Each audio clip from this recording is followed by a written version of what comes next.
Tā, pie manīm ir nonācis jauns drapaks, Aprīlija, Area 51. Šitais gan nav manējais, bet mana čomiņa, tātad par pašu rolleri.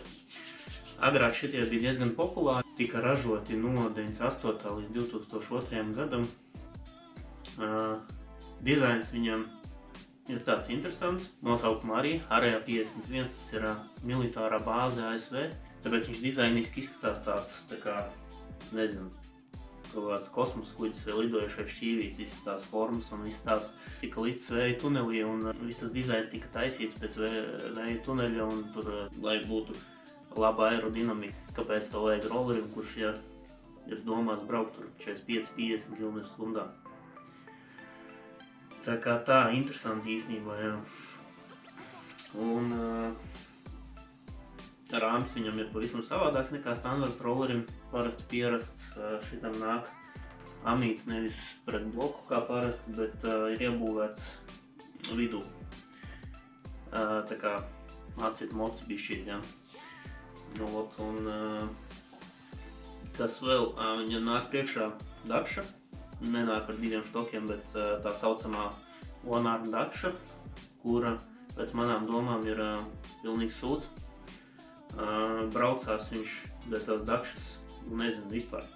Līkumā brauc griezies kaut kur un liekas, ka uz muti norausi. Tas ir konkrēti par šito. Es nezinu, kā tur ir zipiem un tiem visiem, bet šitam viņi galīgi nestrādā. Zinu, Speedfightam arī otrajam, es esmu braucis ar otro. Tas pats stāsts, pilnīgi tāpat viņš vadās, vai nevadās. Tā kā jā, tika ražots 4 gadus šitais, un aprīkots viņš bija ar Minarelli horizontālo ūdensdeses motoru. Radiators te viņam nenāk, radiators nāk apakšā. Tur ir ribiņas speciāls, kur viņš stāv tā slīpi, un pa turienes desējās. Minarelli horizontālais ar ūdens desi, viņš nāca gan Aeroxos, F12 mala gutīgi, gan jau vēl kaut kādos Aprīlijā, 2. gēnā, man liekas, 1. arī bija, šim vēl kaut kur. Tā kā populārs motors, viņš tika nopirkts, principā nezinot, kas tur stāv iekšā. Bija zināms, ka 70 kubi, varēja redzēt bildēs, kad ir sporta izpūtējs virsū. Bet par tuningu tur vispār konkrēti skaidrība nebija, kas tur ir iekšā.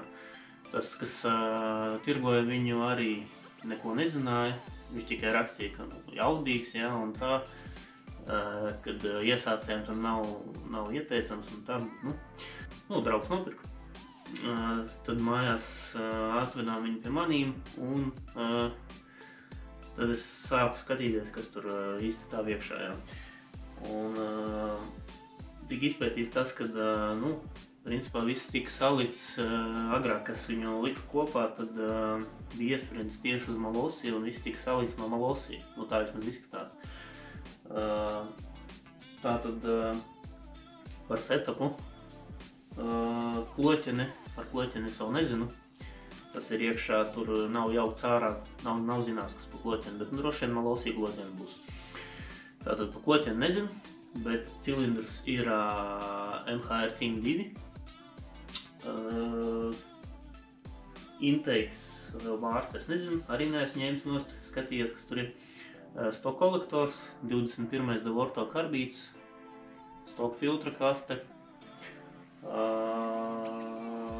izpūtējs Malosī MHR Racing. Kaut gan es tādu nebiju vispār, tā kā nezināju tādu izpūtēju līdz brīdim, kad es šito ieraudzīju aparātu. Tad es sāku meklēt, un tad rakstīts MHR Racing, tā arī viņš sausās izpūtējs, jā. Tad transmisija Malosī variators, Malosī siksna, Malosī delta sajūgs, Malosī wingbells, man liekas, ka bija Malosī dzesētājs šķīvis,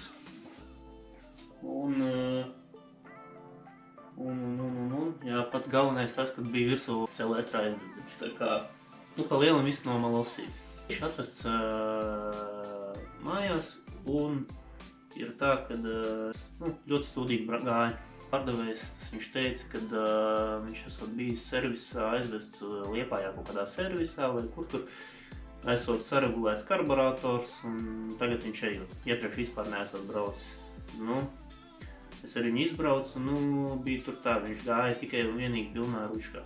Brūc tukšgaitā un pilnā ručkā pa vidu kaut drusciņu atvērt gāzīt, viņš lai ciet un negāja vispār. Beigās tur pastījos, sanāca tā, ka čoks, viņam no tā karbīša, attiecīgi čoks ir uzlikts stoku vietā uz stūres. Šeit trosīte aizlaista un tā trosīte bija mazliet nostiepta, attiecīgi tas bija, kad čoks bija mazliet pavērts vaļā, attiecīgi traknās un dīze bija pa lielu. Pieregulēja čoku, dīzi ielikt mazāku un sāka braukt normāli. Viņš iet neslikti, bet jā, neiet. Tātad, kāds plāns? Pirmais, pēc manām domām, kāpēc viņš neiet, jā, tā kā vajadzētu iet, ir izpūtais, kas ierobežo visu to jaudu. Izpūtais ir viena no lietām. Kā jau, nezinu, varbūt citi zina, varbūt nezina, bet visa jauda rodās cilindrā, jā. Attiecīgi ar ko sāk, kad izvēlās, cik tu jaudīgi grib rolleri, ir cilindrs. Izvēlēs cilindru un pēc tam pie cilindra piemeklē visu pārējo izpūtējs, kloķene, lai varētu noturēt tos apgriezienus un visu, jā, karburators, jā, un tad jau beigās aiziet transmisija, lai tu varētu visu to precīzi, to jaudu novadīt, tā kā uz riteni, jā. Un šī gadījumā, jā, kad ir tā, kad man izskatās, ka tas izpūtējs ir domāts vairāk uz sporta cilindriem, nevis uz Team 2 high-end, jā. Pirmkārt jau tas, kad pie cilindra līkums nenāk taisni, kā vismaz racing klases izpūtējiem, ka viņš nāk taisni, bet tur nāk kā sportiniekiem, jā, uz leju, uz sāniem un tad aiziet gaisgūri, jā. Tas ir pirmais, pēc kā var pateikt, ka izpūtējs nav domāts nikniem cilindriem. Otrs tas, kad pats rezonators, viņš ir maza tilpuma, viņš ir maziņš, jā, tas arī pasaka to, ka izpūtējs nav domāts lieliem apgriezieniem. Jā, un lai mēs to Team 2 potenciāli atvērtu, tur vajag vismaz 13,5 tūkstoši apgriezienus, jā. Cik es skatījos, kad braucu ar viņu, tad viņš bija tā, kad grieza tikai kaut kādi 11,5, man liekas, kaut kur tā, vismaz pēc tahometra, kas viņam tur ir, ja viņam var ticēt, 11,5, bet izklausījās, ka tur nav nekāda grieziena, jā. Tāpēc, jā, izpūtējs ir viena no lietām, kas būtu jāsamaina. Tāpēc, likts virsū viņa vietā šitais te. Šitais ir rūsts RS5, high-end truba. Un, principā, jā, reko redzēt. Viņam šis līkums, kas no cilindra nāk ārā, viņš ir smuki taisni iet projām. Ja? No maziem gabaliņiem daudz samecinās precīzi un smuki iet projām. Līdz ar ko pēc šitā līkuma jau var pateikt, ka truba ir domāta nikniem cilindriem. Ja?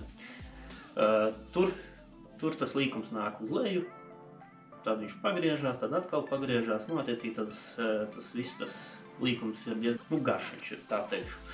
Viņam jābūt īsākam, ja? Tas ir viens. Otrs tas, ka pati truba ir daudz konus viņam samecinātu kopā. Ja? Un parasti visas svājās trubas, tur 50-niekiem, 70-niekiem, sportiem, ja? Tie konus, tur nav daudz. Tur daži konus, ja samecinātu plus mīnus, līkums ar sastāv no kaut kādām 2 daļām, ja? Tie visi ir domāti vājiem cilindriem. Tā kā jā, ies virsū šitā truba, kur pēc manām domām varēs to cilindru beidzot iegriezt normālos apgriezienos un dabūt zirgus. Jā, tas ir viens. Tad otrā lieta, kas būs vajadzīga. Ja reiz būs apgriezieni, tad vajadzēs arī degvielu un tur nāks palīgā šis te karbis. Delorto 28. Šitais ir ķip Stage 6 tirgo viņu, jā. Bet, nu, labi. Delorto 28. karbiķis, kas pēc manām domām būs kā reiz priekš šitā. Jā, lai viņu pieliktu, attiecīgi arī kolektors ieplūdz. Ot. RT ieplūdz kolektors, šitais tas, kas man palika pāri no manējā, bet es neesmu pārliecināts, vai viņš točni tur derēs, jo šitam nāk pusrāmis, nenāk kā Roksam, bet viņam it kā ir tā uzbūve bišķi savādāk, tā vidējā āmīša, un vajadzētu it kā derēt, bet to redzēs pēc tam. Ja nederēs, tad skatīsies kaut ko citu varbūt, vai liks kādu 360 kolektoru, to kā ar blēdīs stoku vietā vai kaut kā, nu, pagaidām plāns ir šitāds. Nu, kaut kā tā, galvenais ir dabūt viņu ātrāk, jā. Šito es arī biju samērījis, tā kā viņš bija vēl ārā silts, bija rudens, es samērīju ar Dragiju viņu, bet sanāca tā, ka telefons nogļukojas, man visi tie rezultāti kaut ko pazud. Viennozīmīgi zinu to, ka viņš bija lēnāks nekā man BVS iepriekš.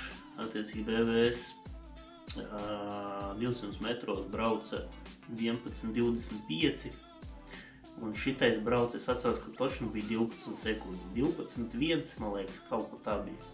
12 točni bija priekšā, bet, nu, teiksim tā, 12 sekundes. 200 metri, tas ir vienīgais laiks, ko es tur atceros, kas tur bija.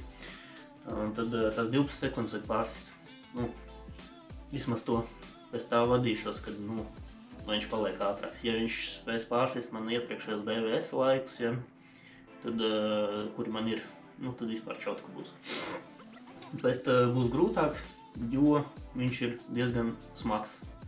Šitais, principā, ir viens no smagākajiem rolleriem 50-niekiem, ko es esmu stumdījis apkārt. Viņš ir baigi masīvs. Viņš ir liels, uz viņu ir ērta braukt, bet viņš ir masīvs. Tā kā svars varbūt bišķi iegādīs to, ka, nu, viņš nebūs tik ātrs ar to setupu, kā gribētos, ja, bet, nu, ātrāk viņam viennozīmīgi būtu jābūt. Kaut kā tā.